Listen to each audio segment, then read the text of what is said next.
Hi, I'm Abby Todd, Client Services Coordinator for Mahoney Performance Institute.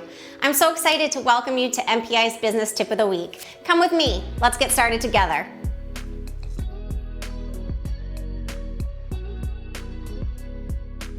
Ultimately, in an organization, you need to be clear on what the expectations are, and that starts by us setting growth targets for the organization.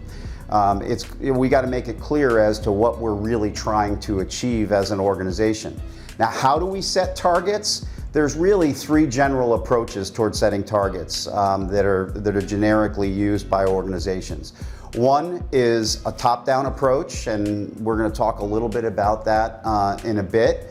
But generally speaking, a top-down approach is something that either the board or the CEO or executive team they lay out expectations for the organization, and they then ask people to build their plans around that. The second approach is more of a bottoms-up approach, where every business line, perhaps every customer segment, certainly business units, really develop from a bottoms-up approach their view on what the targets are for the upcoming year.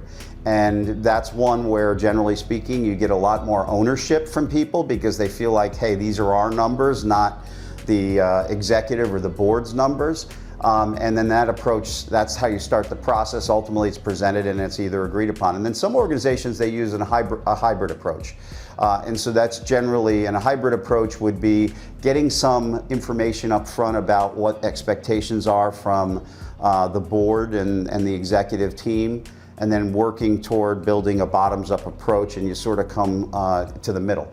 So either one of those approaches are entirely appropriate. I find that it depends on the circumstance.